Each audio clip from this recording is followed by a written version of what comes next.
plaintiff, Kasim Starkey, hired the defendant to work for him, but he was forced to fire her after she became disrespectful. Kasim claims after she was fired, the defendant showed up with a group of men who started shooting at him, and then she stole his property. So he's suing. Defendant Adrian Spicer says Kasim was a horrible boss who had sexual encounters with multiple employees. Adrian insists she quit working for Kasim after he failed to pay her, and she's countersuing for the unpaid wages and emotional distress. All rise. This court is now in session. The Honorable Judge Greg Mathis presiding.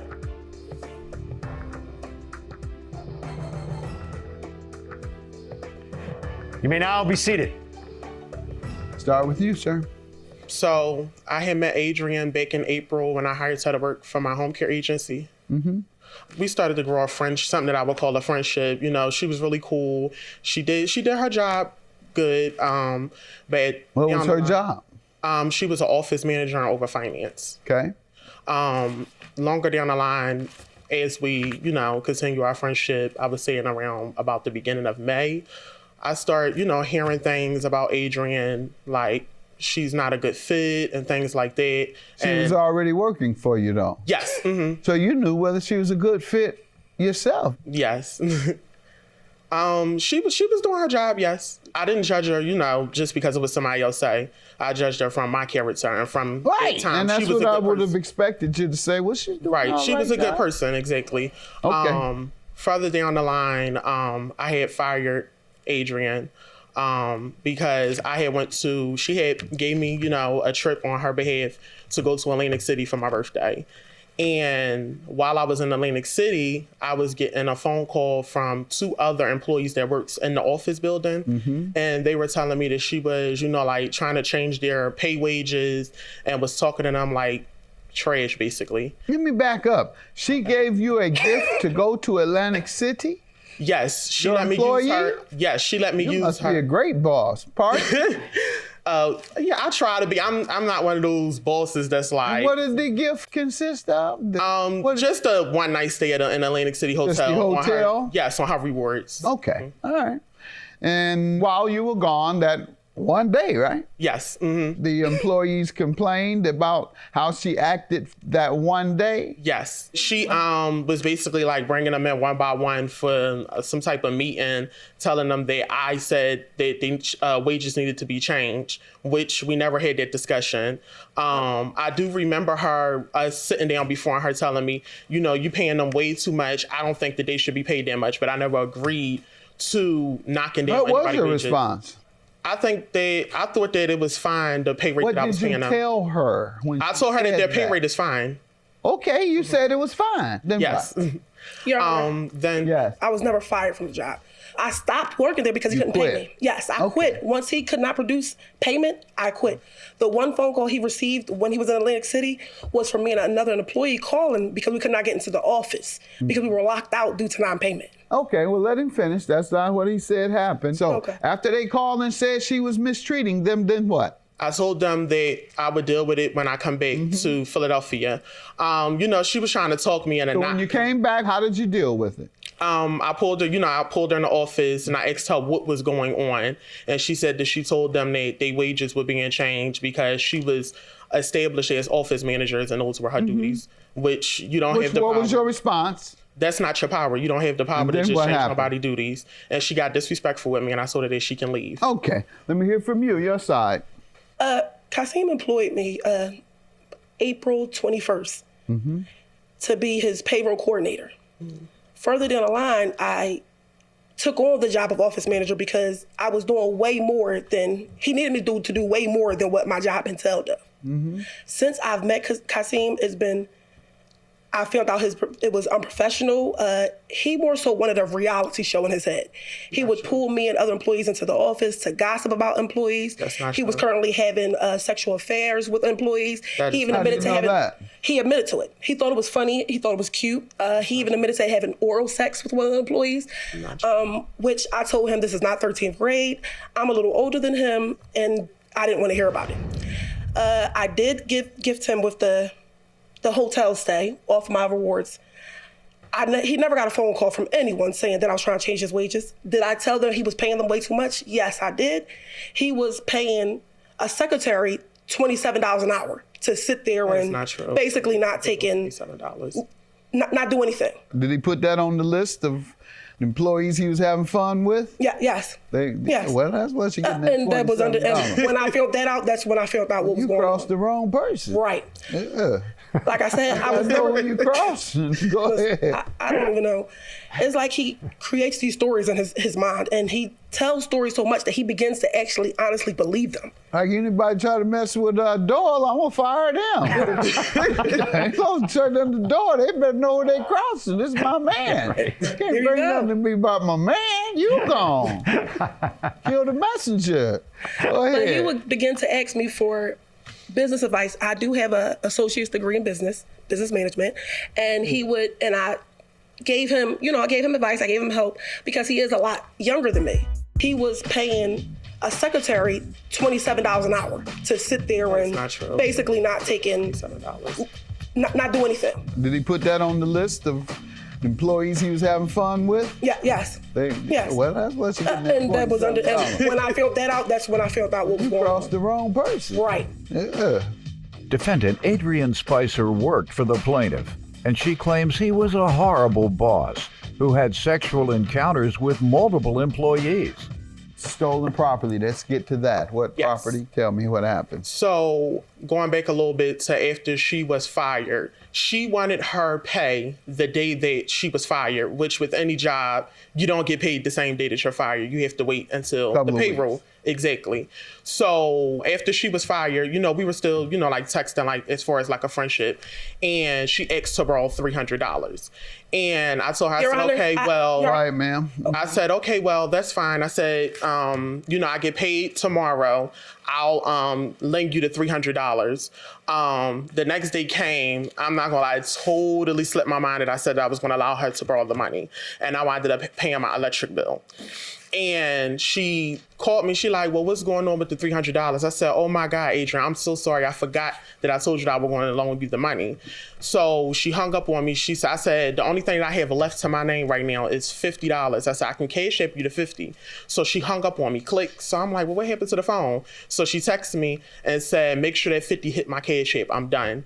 So, she began to get very disrespectful. She was telling me that even if I had to go and to get her $300, basically just being disrespectful. So later on that night, we have prior friends that we both know, and they had a card game at their house. Now I was there before she arrived at the card game.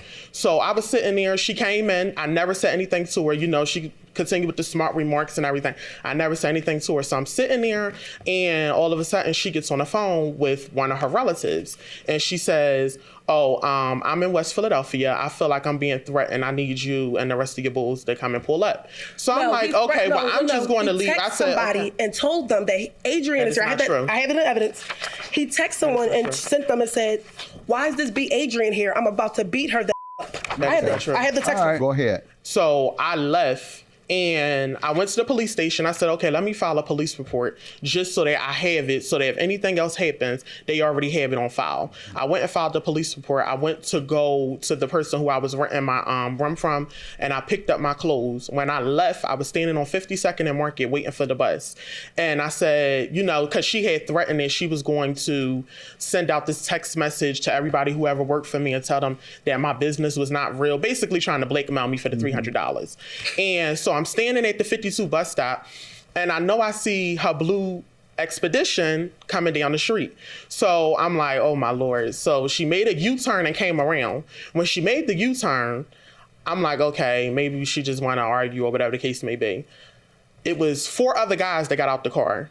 So as soon as I seen them get out the car, one of them had a gun on them. I seen the gun. So I began to start running. When I started running, all I heard was gunshots, like bow, bow, bow, bow, bow. And she yelling, what you running for? What you running for? Police came to the scene or not? Yes, the police came to the scene. She was convicted for it. She's out on bail right now. Your Honor, he's a liar. He needs serious help. Serious help. Okay, so the police never came and spoke to you or No. anyone about Your Honor, what he's discussing? he fabricates stories in his head, and You were going to direct me to some text indicating that he had threatened you first. right on page 12. We were indeed at a card game together. While at a card game, I received a text message of him texting someone else. She sent me the screenshot of it, and it says, "B, why the is Adrian here? I'm ready to just beat this B the up." That's not true. Is in the text message that he sent. Let's get to the stolen property. Okay, so later on down the line, she came to pick up her check. I left. The pass that you get in the building is an all-day pass. The pass can work all day. You can scan yourself in and out. So she must have waited until I left. Her and two other people came back into the building and took my 2 laptops and my checkbook. What she was going to do with the checkbook, I don't know. And I didn't find out that the stuff was stolen until Sunday. I have proof. I didn't find out that the stuff was stolen until Sunday when I left church and I came into the building to get my checkbook to write out a check so that I could pay one of my bills.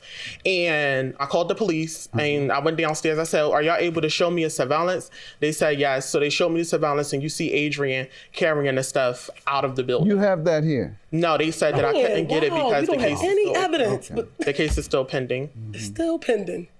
All right. And what has happened since that time? I did the case. They told me that they were putting out a warrant for her and the other 2 young ladies for their arrest so that they can bring them in. She was that's separate from the incident that happened with when she pulled up on me.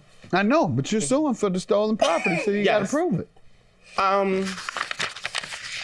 Do you have anything that can convince me that she took the 2 laptops and a checkbook? No. You have nothing that can convince me of that? You say, I just got to take your word? And all of a sudden she gets on the phone with one of her relatives and she says, "Oh, I'm in West Philadelphia. I feel like I'm being threatened. I need you and the rest of your bulls to come and pull up." So I'm like, okay, well, I'm just going to leave. I said, somebody and told them, "Why is this B Adrian here? I'm about to beat her."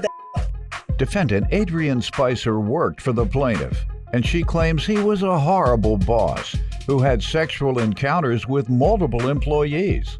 Anyone have any other evidence? You have 0 evidence, you say. And do you have any other evidence? Well, he said that I'm countersuing for the, on page 1, I have the checks that he wrote out that were fraudulent checks.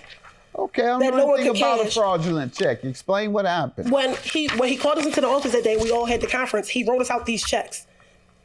Me, my daughter, and another coworker. So I went right downstairs and went across the street because I felt like You something didn't was write wrong. these checks to anybody. The ones on page 1? That's what I'm telling you. When he gave us the checks, he left. All I see is pay to the order of $2,500, pay to the order of $360, pay to the order of $2,800. "That's not true, Judge. All my checks are through ADP." Did you see that when you received it, that your name, it wasn't written to you? No, to be honest, Your Honor, I didn't notice that right off the bat. Okay. So Because- when did you see this and what happened with these checks? No, they're not going to be cashed because they're not written to anybody. No told us bank that is going to cash a check that's not written to anybody. Correct. He told us that. Correct, right. So once you find out, out, what did you do? I went down to the bank and I was told that the account had been closed for over 2 years. Okay, you have any evidence of that? The bank teller told us because it wasn't my account that I was asking about, they Right. couldn't give us, you know what I mean, something saying about somebody else's So account. you're saying you didn't write this check? No, I y'all? didn't. All my checks are done through ADP. You have ID today? We can see. We got signatures. Probably have an ID in here.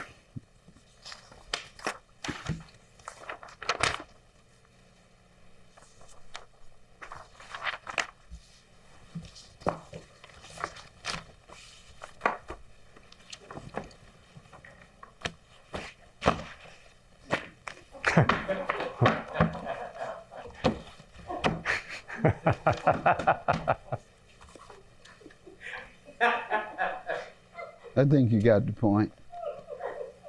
I do have proof that he, Your however, claim is dismissed. he texted me Your saying that he counterclaim didn't. is granted. That is an absolute match. The signature on those checks is an absolute match to your driver's license. Have a good day. Yours is dismissed. Yours is granted. Thank you. Why would you lie like that? Why?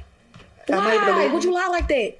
I'm able After I to sat leave there and you alone. helped you after all that. Girl, you I didn't went help me down with to the bank, anything. took you to the You bank. didn't help me The with bank teller didn't even know what you was talking about. You didn't help me with anything, Adrian. Yo, So I did stop lying. fundraisers for you. That's an evidence Stop too. lying. What fundraiser? The What same fundraiser? fundraisers I actually What take my name fundraiser? off of. You really Did need you help. see me? You're sick. You You're text sick. me. Oh, You're sick. please. Oh, let's You're not sick. have no hatred towards this. You I need have nothing help. else to You need to say get to help. her. Because You I need to pray get for you help. constantly, You yo. need to get help. You're a I pray thief. for you constantly. You're a thief. Because you're a habitual liar. And I guess You you'll be back in volunteer jail. people to You'll lie. be back in jail. You'll be You're back locked lying. up. Like you're a liar. You'll be back locked up. You're back locked up. That's all I have to say. You You'll be back need locked help. up. You need help. I hope that bail was enough for you. I hope they got it again. Bail? If I get locked up and I need bail, guess what? This $5,000 gonna bail me out. Well, guess what? Good job. Because you ain't getting nothing. Because you had a dumb Good job. I bull don't need nothing but for you to leave me alone. What? That's all. I wish you'd leave me